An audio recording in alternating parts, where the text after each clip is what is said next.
지난주부터 우리 리더 되시는 분들과 같이 1대1로 제자훈련이 시작되었습니다. 첫 주간이다 보니까 마음이 참 많이 설레었습니다. 뭐든지 앞에 첫 자가 붙으면 마음이 좀 이렇게 설레지 않습니까? 첫사랑, 첫 만남, 그죠? 첫 아이, 처음 예배 드렸던 시간, 첫 학교, 첫 직장, 첫 교회, 첫 해외여행, 생각만 해도 이렇게 막 설레지 않습니까? 오늘 우리가 읽은 책 데살로니가 전서는요, 신약 성경 중에서 가장 첫 번째로 쓰여진 첫 신약 성경입니다. 목사님, 마태복음이 아닌가요? 네, 아닙니다. 성경은 기록된 순서로 배열된 것이 아니기 때문에 그렇습니다. 데살로니가 전서가 성경으로서는 가장 먼저 쓰여졌는데 AD 50년에 쓰여졌습니다. 예수님이 AD 30년에 돌아가시고 부활하셨기 때문에 그로부터 20년 후에 첫 번째 성경에 들어갈 책, 편지가 적힌 것이죠. 신약 성경, 이 첫 성경을 우리가 묵상 본문으로 같이 묵상하면서 이렇게 한 주간 묵상을 하는데요. 제 마음 가운데 주님의 그 설레는 마음이 이렇게 느껴졌습니다. 주님이 분명히 바울을 통해서 이 데살로니가 교회를 주목하셨다는 것은 분명하고요. 그리고 이것이 물론 성경을 쓰려고 편지를 쓴 건 아니지만 하나님께서는 바울을 통해서 이 첫 교회 되는 이 교회를 우리들에게 보여주시고 싶으신 그 하나님의 마음이 느껴졌습니다. 이랬을 것 같습니다. 하나님께서 친히 만드신 첫 작품을 너희들에게 보여주고 싶은데 한번 보지 않으련 하고 짜잔 하고 이렇게 저희들에게 보여주시는 것 같은 느낌이었습니다. 사도행전 17장에 나오는 바울의 선교 여행을 같이 병행해서 읽게 되면요, 데살로니가 전서가 더 풍성하게 이해가 되는데, 거기 보시면 데살로니가 교회의 특징이 나타나게 되어 있습니다. 개척하신 담임 목사님 이름은 바울입니다. 그런데 놀랍게도 부임하시자마자 짧게는 3주, 학자들은 최장 6개월 정도로 봅니다. 최장 6개월 정도밖에 그 지역에 머무실 수가 밖에 없었습니다. 유대인들의 박해로 말미암아 다른 곳으로 급히 이동하셔야 했던 것이죠. 그리고 목양을 했던 성도들은요, 이제 막 예수님을 믿기 시작한 1년도 안 된 성도님들이 모여 있었습니다.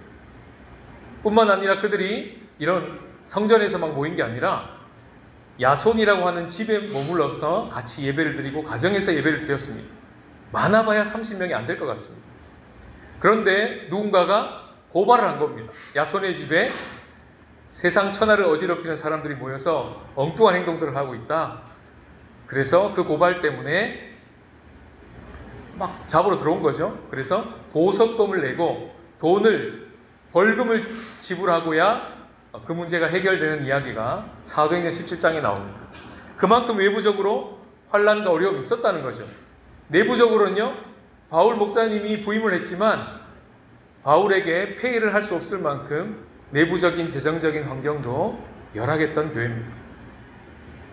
그런데 놀랍게도 데살로니가 전서 편지를 읽어보면 분위기가 어떻습니까? 굉장히 좋다는 거 느끼셨습니까? 처음부터 끝까지 좋습니다. 독특한 편지인데요. 보통 바울이 편지를 시작할 때 감사하노니 하고 처음 시작합니다. 대부분의 편지가 그렇습니다. 그런데요, 그리고는 뒤에 감사가 막 연이어 나오질 않습니다. 근데 데살로니가 전서의 특징은요, 감사하노니 해놓고 볼까요? 처음에 항상 감사합니다 이렇게 시작해놓고는요, 또 2장쯤에 가니까 끊임없이 감사한대요. 그리고 3장에 가니까 이제는 능히 어떠한 감사로 하나님께 보답할까 막 이러면서 감사에 겨워 있는 모습을 보게 됩니다. 3번이나 반복하고 있어요. 그리고 바울이 이 교회를 얼마나 축복하고 기도하는지요, 기도의 호흡이 굉장히 길게 나옵니다. 1장부터 기도가 시작된 그 기도가 3장에 계속되고 있고요, 5장 가면 그 기도가 계속되고 있어요. 기도로 시작해서 기도를 통과하여 기도로 끝나고 있는 편지입니다. 그것도 축복하면서요. 분위기 너무 좋죠. 뿐만 아니라 바울이, 이분이 아마 잘 칭찬을 안 하실 까탈스러운 담즙질 성격 같은데 엄청나게 칭찬합니다. 자랑을 해요. 바울의 어투를 한번 보세요. 너희 믿음의 소문이 각처에 퍼졌기 때문에 우리가 할 말이 없다. 아무 말 할 거 없다 이 말이야. 더 이상 말할 거 없다. 형제 자매에 관해 쓰려고 했다가 어머 쓸 게 없네. 너무 잘하고 있어 이런 말이잖아요. 때와 시기에 관해서 너희들이 물어왔지만 너희들이 너무 이미 잘 알고 있어. 쓸 게 없어. 이렇게 표현합니다. 엄청난 칭찬인 거죠. 네, 놀라운 발견은요. 저희가 6월부터 8월까지 요한계시록을 시작해서 스가랴를 거쳐 시편을 거쳐 여기까지 왔습니다. 생각해보니까 요한계시록은요. 신약 성경에서 가장 마지막 교회를 저희들한테 보여주신 겁니다. 이기는 교회예요. 그리고 스가랴는요. 구약에서 마지막 공동체를 보여준 거예요. 왕은 없지만 성전도 초라하기 짝이 없지만 거기서 함께 예배하면서 성전에 올라가서 노래하면서 최저점에서 찬양하고 감사하면서 그렇게 모든 전환점과 분기점에서 시편을 노래하고 있는 공동체를 우리들에게 보여주시고는 이제 신약 성경에 와서는 기록된 문서로는 첫 번째 교회예요. 역사 속의 첫 번째 교회는 예루살렘 교회지만 기록된 성경으로 봤을 때 첫 번째 교회는 데살로니가 교회였다. 이 교회를 이제 우리들에게 보여주시는 겁니다. 읽어보니까요. 우리가 앞에서 쭉 묵상해왔던 그 내용들이 모두가 다 압축되어 있는 것을 보고 깜짝 놀랐습니다. 환상으로 보여주셨고 말씀으로 보여주셨던 그 교회의 실체가 수백 년이 지난 그 AD 1세기에 실제로 그 땅의 교회로 일어난 거예요. 그리고 신주한국교회가 이런 데살로니가 같은 교회가 되기를 원하시는구나. 이것이 묵상하면서 저에게 주신 마음이었습니다. 그러니까 이것을 교회의 청사진으로 본 겁니다. 우리 신주한국교회가 앞으로 나아가야 할 청사진을 보여주시는구나. 이렇게 묵상이 된 것이죠. 함께 데살로니가 전서를 같이 묵상에 들어가시면서요. 어떤 청사진인지 신주한국교회 안에 이미 이루어진 것도 있고요. 이제 막 시작하신 일들이 있고요. 앞으로 이루어질 일들이 다 나와 있습니다. 함께 묵상하시면서 하나님의 음성을 경청하기 원합니다. 우리 첫 번째 메시지 다 같이 읽겠습니다. 시작. 말씀 앞에 서는 교회가 되라. 오늘 본문에 바울이 데살로니가 이 교회에 일어났던 놀라운 현상 5가지를 1장에 적어 내려가고 있는데요. 순차적으로 적어가고 있습니다. 1장 5절에 보시면 복음이 먼저 이르렀고요. 6장에 보시면 말씀을 받았고요. 세 번째 또 6장 끝에 보시면 본받는 자가 되고요. 7장에 가면 본이 되고요. 그리고 8장에 가면 믿음의 소문이 각처에 퍼지는 데까지 나아가는 것이죠. 5가지 현상을 순차적으로 적고 있습니다. 이 중에서 우리 교회는 앞에 이 2가지 복음이 이르고 말씀을 받는 이 자리가 잡혀가고 있는 시간이구나 이런 깨달음이 있었습니다. 자, 첫 번째는요. 복음이 먼저 이르렀습니다. 복음을 전했다 이렇게 말하지 않고 복음이 이르렀다라고 말한 것은 그 복음을 이르게 하신 분을 강조하는 표현입니다. 누구시죠? 하나님이십니다. 하나님이 그 복음을 이르게 하신 겁니다. 우리들에게. 내용도 보시면요. 죽어서 천국 가는 복음이 아니고요. 살아서 지금 이 땅 가운데 이미 임한 하나님의 나라를 들어가게 하는 그런 복음이었습니다. 그것을 데살로니가 전서에서는 하나님의 복음이라고 계속 반복하였습니다. 우리가 알고 있는 그 복음이에요. 그 복음을 알게 되면 말로만 전해지는 것이 아니라 능력과 성령과 큰 확신으로 전달되어지게 되어 있습니다. 왜요? 지금 누리고 있으니까요. 죽어서 누릴 내용을 믿는 게 아니라 지금 살아서 지금 우리 삶 가운데 누리고 있는 것이 믿어지기 때문에 이렇게 증거될 수밖에 없다는 것이죠. 뿐만 아니라 회심의 지점이 선명하게 되는데 그냥 좋은 정보나 교훈을 받은 게 아니라 주인을 바꾸는 복음을 받았기 때문에 회심이 선명하게 됩니다. 정권 교체가 일어난 거예요. 정권 교체가 일어나면 모든 게 바뀌는 게 피부로 느껴지지 않습니까? 그런 것과 똑같습니다. 나라고 하는 주인이 내려가고 하나님이라는 주인이 나와 온 세상을 다스리고 있다는 이 복음을 진짜 받아들인 거예요. 그러면 어떤 일이 벌어집니까? 이렇게 됩니다. 노란색 글씨만 한번 말씀을 읽어보겠습니다. 시작. 너희가 어떻게 우상을 버리고 여기 스크린이 하나 있으면 좋을 것 같아. 다시요. 시작. 너희가 어떻게 우상을 버리고 하나님께로 돌아와서 살아계시고 참되신 하나님을 섬기는지와. 이렇게 바뀐다는 거예요. 주인이 바뀌고 회심이 되었다는 것을 이렇게 설명합니다. 근데 놀라운 건요, 이렇게 바뀌었다는 것을 누가 말할까요? 오늘 본문에서는 이와 같은 변화를 누가 말한다고 합니까? 그들이 말하고. 그럼 그들이 누굴까요? 바로 앞에 있는 문맥을 보면 마게도냐와 아가야에 있는 각처에 있는 사람들입니다. 본인이 말한 게 아니고요, 그 주변 사람들이 이 말을 해줬다는 거예요. 그건 무슨 말입니까? 회심이 선명하다는 겁니다. 얼만큼요? 옆에 사람이 알 만큼요.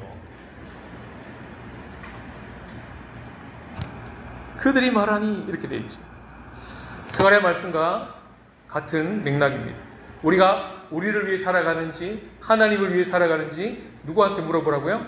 배우자한테, 자녀한테, 성도한테요, 과부나 고아나 나그네한테요, 궁핍한 자한테요.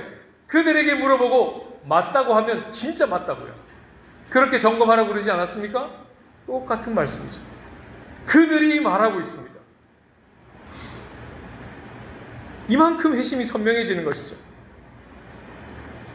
이 하나님 나라 복음이 우리 가운데 임하게 되면 옆에 있는 자녀들이 아빠, 엄마, 아빠, 엄마를 보니까 우상을 버리고 참되시고 살아계시고 참되신 하나님께 돌아온 게 맞는 것 같아요.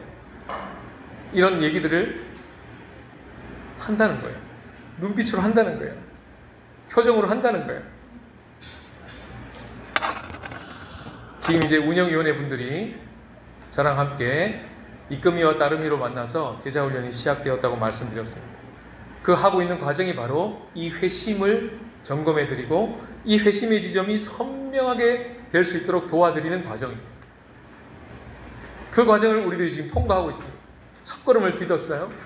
그럼 어떻게 된다고요? 성도들이 알게 될 거라는 겁니다. 우리 운영위원회 한 분 한 분 리더들이 회심했다는 걸 누가 이야기해 준다고요? 성도들이요. 목사님이 회심했다는 걸 누가 한다고요? 성도들이 안다니까요. 그렇다고 치고가 아니고 본인이 얘기하는 것도 아니고 성도들이 다 알 만큼 그런 복음이 우리 가운데 이르렀다는 것입니다.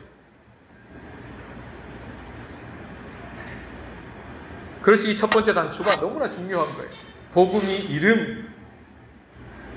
여기가 단추가 깨어져야 그 다음 단추가 깨어지는 겁니다. 첫 단추에 우리 리더들을 위해서 꼭 기도해 주시기를 바랍니다. 그리고 두 번째 단계로 넘어가면 이 선명한 복음이 우리 가운데 임하면 그 다음 단계는 말씀을 받게 되는 단계로 나아가게 됩니다.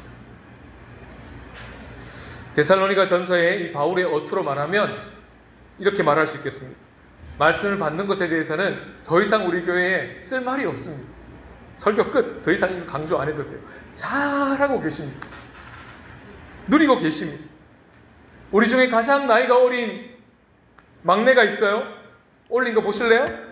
1장 7절. 그러므로 너희가 마게도냐 아가야에 있는 모든 믿는 자의 본이 되었느니라. 책에 이렇게 적혀 있었나 봐요. 하나님은 어떤 분이신가요? 적었어요. 좋은 모범이 되게 하시는 분.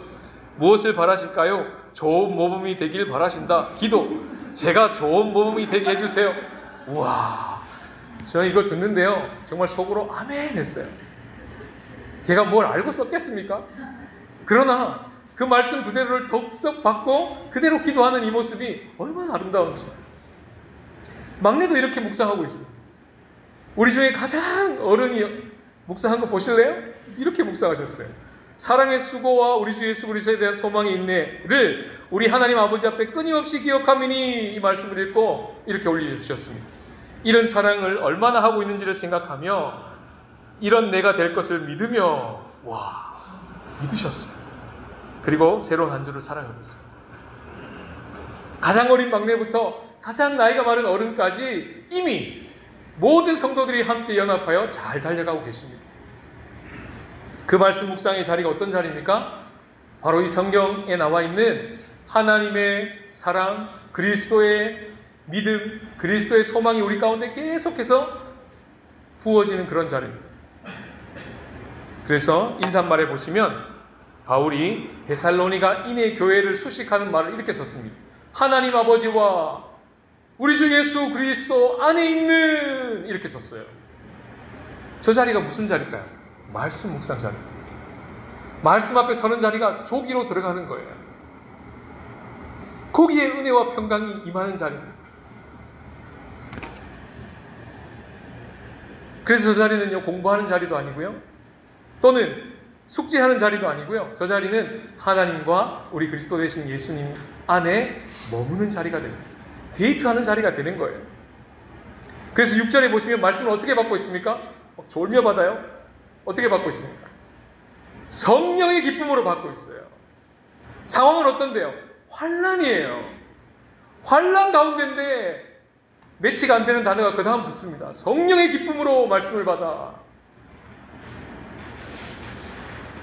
이 말씀 받는 자리가 정말 이렇게 될 수 있는 정말 중요한 팁을 하나 드리겠습니다. 꼭 기억하십시오. 이겁니다.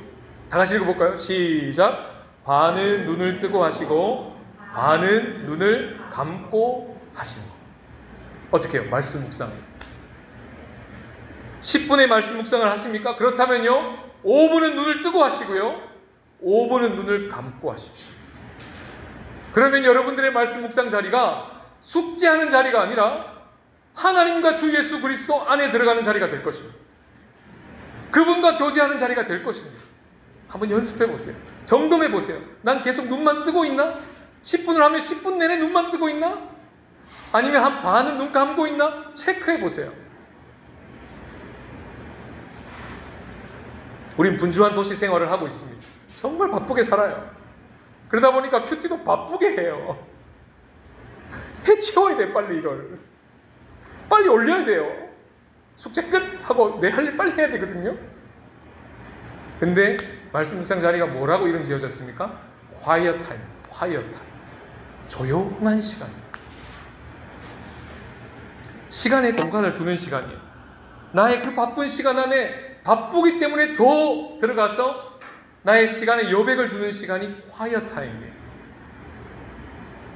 거기 들어가서, 그렇지, 내가 할 일이 이렇게 많아도, 내가 지금 사방에 우겨쌈을 당해도, 그렇지, 진짜 나를 에워싸고 있는 건 하나님 아버지와 그리스도의 은혜와 평강이지. 맞아, 주님 맞죠? 그렇게 말씀을 묵상하고 잠잠히 머물렀다가 단 1분이라도, 단 5분이라도 눈을 감고, 맞아요, 주님 맞아요, 그러고 나오라는 겁니다.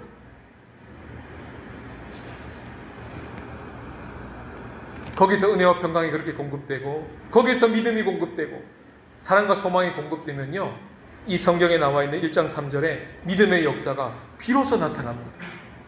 내가 만들어낼 수 있는 게 아니에요. 사랑의 수고가 비로소 내 안에서 흘러나갑니다. 소망의 인내가 우리 가운데 부어져요. 진짜 그렇게 되시기를 주님의 이름으로 축복합니다. 두 번째 메시지 다 같이 읽겠습니다. 시작.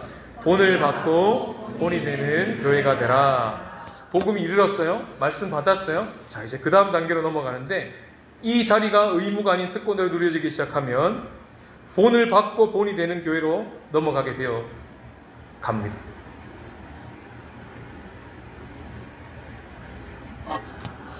우리 6절에 보시면요, 우리와 주를 본받는 자가 되었으니 이렇게 나와 있죠. 본받기요, 본받기. 본받는 대상이 주만 아니라 그 앞에 누가 있어요? 우리가 있습니다. 여기서 우린 누굴까요? 1장 1절에 나오는 바울과 실로아노와 디모데입니다. 와, 바울의 편지 13권을 아무리 뒤져봐도요, 인사말에 3명이 나오는 책은 여기밖에 없습니다.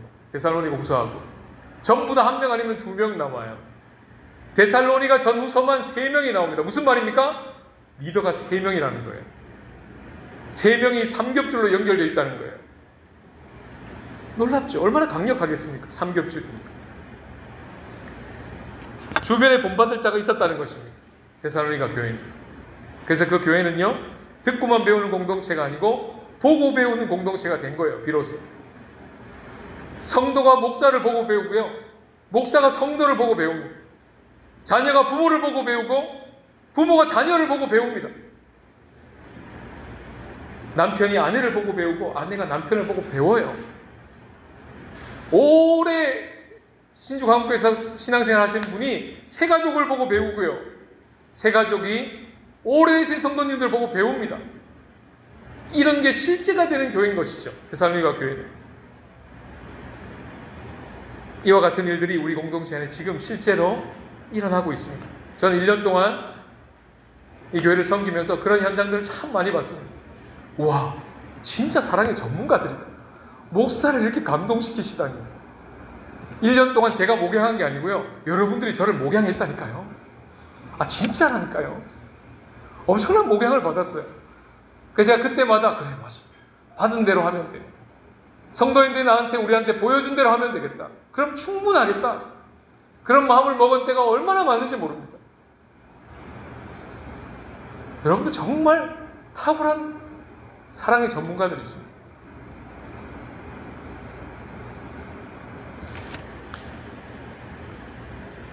그럼에도 불구하고 우리는 이 말씀을 받을 때 바로 이 지점에서 참 많이 무너졌고 더 나가지 못했다는 것을 깨닫게 됩니다. 저를 포함해서요. 복음이 이르고 말씀을 듣는 데까지는 알겠어요. 근데 본을 받고 본이 되라고요? 거기까지는 괜찮습니다. 본까지 안 가도 괜찮아요. 저는 절대 본이 될 수 없고요. 되기도 싫고요. 네, 말씀만 열심히 받고 살게요. 여기까지 간 거예요.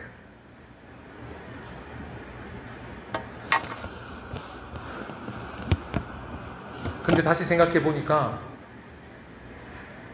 말은 그렇게 하고 있어도 이미 본이 되고 계신 거예요.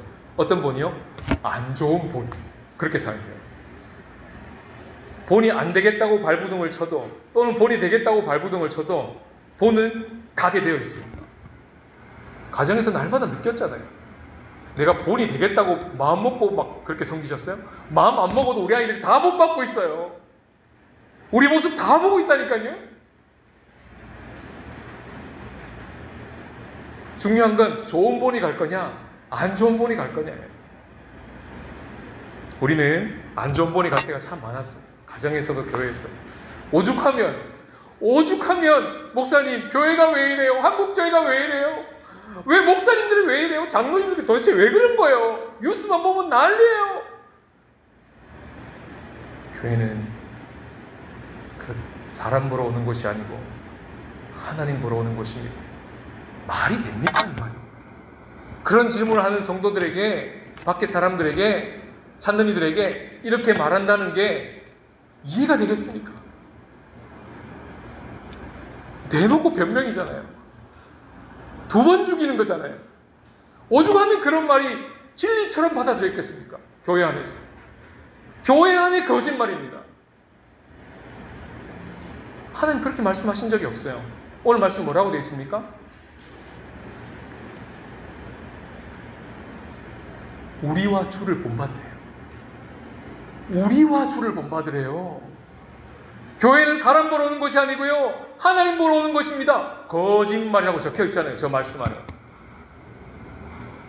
거짓말이었어요. 교회는 뭐예요? 우리 보러 오는 곳이에요. 사람 보러 오는 것이에요. 왜요? 저 사람이 예전에는 우상을 섬기던 사람인데, 예전엔 자기밖에 몰랐던 사람인데 참되시고 살아계신 하나님을 받아들이고 저렇게 바뀌었다고? 도대체 무슨 일이 벌어진 거야? 궁금해서 사람이 보고 싶은 거예요. 무슨 일이 벌어진 건가?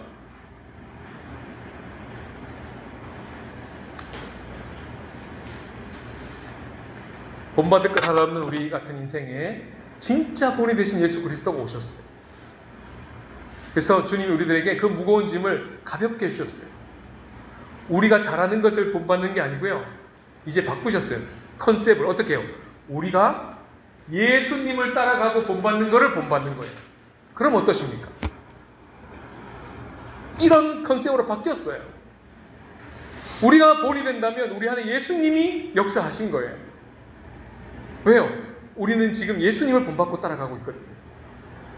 그걸 옆에서 보고 따라온다는 것입니다. 지난주에 1대1 제자훈련 하는데요. 따르미 중에 한 분이 갑자기 저에게 이렇게 말씀하셨습니다. 목사님, 많이 지도해 주십시오. 그러셨어요. 그래서 제가 바로 이렇게 대답했습니다. 네, 주님이 지도해 주실 것입니다. 그랬습니다. 잘한 대답일까요? 부족한 대답일까요? 어떻게 생각하십니까? 저는 그때 잘했다고 생각했거든요. 대답 잘했다. 그렇지. 주님이 인도하시지, 지도하시지.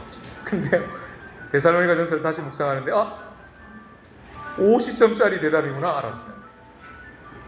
그렇게 답변하면 안 됐던 거예요. 이렇게 답변했어요. 다시 하겠습니다. 아까 그 장면에서 질문에서 이렇게 다시 답변 드리는 겁니다. 주님이 지도해 주실 것입니다. 그리고요, 저도 주님을 잘 따라가면서 섬기면서 지도하겠습니다. 이렇게 대답해야 되는 거예요.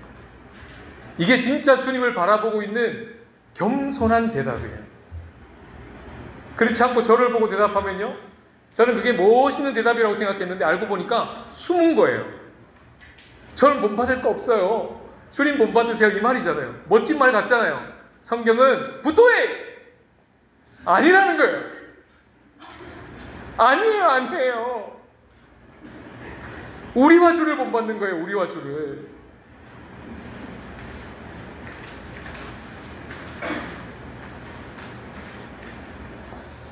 그렇게 본받아가면 네 번째 단계는 본이 되었느니라 여기로 갑니다. 본이 되는 것이죠. 이 지점에서 사단은 주특기를 살립니다. 사단의 주특기는 뭘까요? 참소하는 점. 거짓말의 아비입니다. 어떤 참소를 할까요? 네가 한마디 딱 던져요. 강력합니다. 본이 되었느니라 이 말씀을 딱 읽는데 옆에서 사단이 네가 그래요. 난 널 아는데 네가 본이 된다고? 하고 참소해요. 그 진짜 같아요. 막 믿어져요. 온몸으로 아멘하고 싶어요. 속임입니다. 거짓입니다. 주님 우리에게 뭐라고 말씀하십니까? 본이 될 수 있다. 내 안에 오신 진짜 본 되신 그분을 우리가 따라갈 때 우리가 누군가의 본이 될 수 있다고 말씀하십니다. 그게 진실입니다. 그리고 되어야만 한다고 말씀하십니다. 완벽해서 이끌미가 되는 것이 아니고요, 우리가 그리스도를 따라가고 있기 때문에 이끌미가 될 수 있는 것입니다. 그렇다면 모든 성도는 이끌미가 될 수 있는 거예요. 스가랴의 환상을 우리가 통해서 순금 등잔 때와 두 감람나무가 일어나는 것을 보았습니다.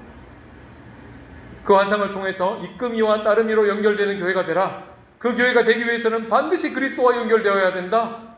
주님께서 말씀하셨습니다. 그러면 성령의 기름이 계속 공급되고 비로소 순금 등잔 때 불이 꺼지지 않을 것이다. 빛이 비칠 것이다. 그리고 영향을 미치게 될 것이다 라고 말씀하셨습니다. 그것이 마지막 단계. 8절에 보시면 다 같이 읽어볼까요? 시작. 주의 말씀이 너에게로부터 마게도냐와 아가야에만 들릴 뿐 아니라 하나님을 향하는 너희 믿음의 소문이 각처에 퍼졌으므로 우리는 아무 말도 할 것이 없노라. 말씀을 묵상하는데요, 주님이 이 일을 우리 신주한국교회에 시작하셨다는 것을 깨닫게 되었습니다. 데살로니가 전서 3장 12절 말씀을 누군가가 묵상을 했어요. 주께서 우리가 너희를 사랑함과 같이 너희도 피차간의 모든 사람에 대하여 사랑이 더욱 많이 넘치게 하사 하고 말씀 묵상이 올라왔어요. 물론 제가 있는 방에 올라온 내용은 아닙니다. 다른 방에 올라있는 내용을 너무 감동받아 퍼주셨어요. 요즘 이런 일이 자주 발생해요. 읽어드릴게요. 한 일도 없는데 주일부터 연달아 3일을 나갔더니 체력이 모두 소진되어 오늘 옛 친구들 모임에 참석을 못했습니다. 그렇지만 신주교회와 그 가족들과의 만남으로 마음은 기쁘고 행복합니다. 나에게 놀라운 변화를 주신 이에게 감사하라. 그 인자하심이 영원함이로다. 숙제하셨네요. 와, 벌써 이렇게 올라옵니다. 이미 여러분들의 삶이 지금 그렇게 영향을 미치고 있는 겁니다. 이게 증거예요. 말씀을 마무리하면서 데살로니가 교회의 5가지 현상을 우리는 1장을 통해 보았습니다. 복음이 이루고요, 말씀을 받고요, 본을 받아가고요, 본이 되고요, 그리고 소문이 퍼져가는 데까지 나가는 것이죠. 이 놀라운 현상들이 데살로니가 교회에 어떻게 펼쳐졌는지를 2장, 3장, 4장, 5장까지 쫙 이야기하는 게 데살로니가 전서 전체 이야기입니다. 그러면서 5장 24절에 가서 이렇게 맞춰요. 다 같이 읽겠습니다. 시작. 너희를 부르시는 이는 미쁘시니 그가 또한 이루시리라. 하나님의 성품을 걸고 약속하십니다. 하나님이 친히 이루겠다. 이 말씀 묵상하면서 아멘 했습니다.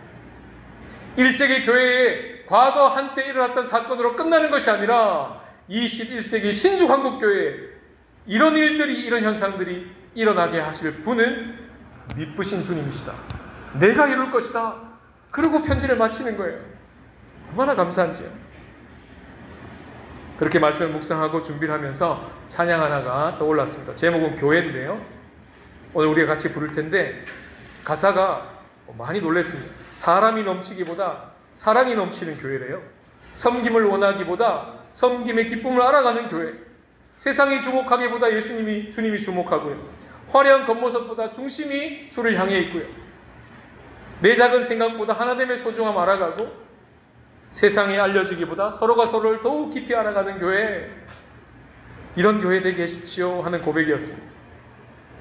이런 고백으로 우리가 살아간다면 우리도 언젠가 주님 앞에 섰을 때 바울처럼 이 말씀처럼 2장 19, 20절, 저는 데살로니가전서 전체 말씀 중에 이 말씀이 가장 감동적이었어요. 그리고 이 말씀 암송해야겠다.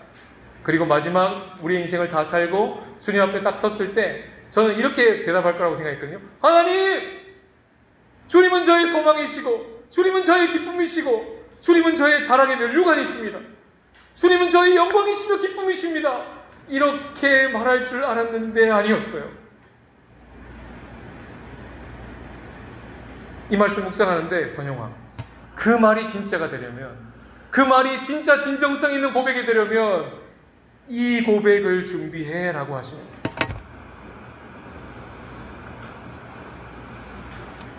말씀 묵상하는데요, 벅차올라요.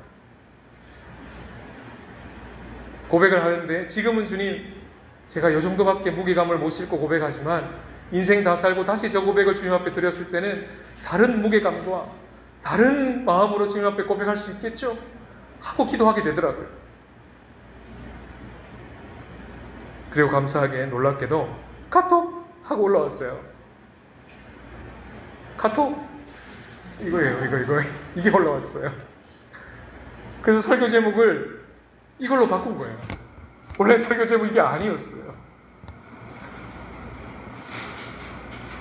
그분이 이렇게 나누었습니다. 하늘 가족들과 이런 믿음의 고백들이 넘쳐나기를 원합니다. 우리 신주교회 성도 여러분, 나의 영광이요 기쁨입니다. 그랬어요. 너무 아름다운 고백 아닙니까? 이 고백을 지금도 우리는 할 수 있고요. 그리고 주님 앞에 섰을 때 그분 앞에서 이 고백 드릴 수 있으면 좋겠다. 그날을 소망하시면서 시간 주신 말씀 기억하며 응답의 찬양을 함께 올려드리겠습니다.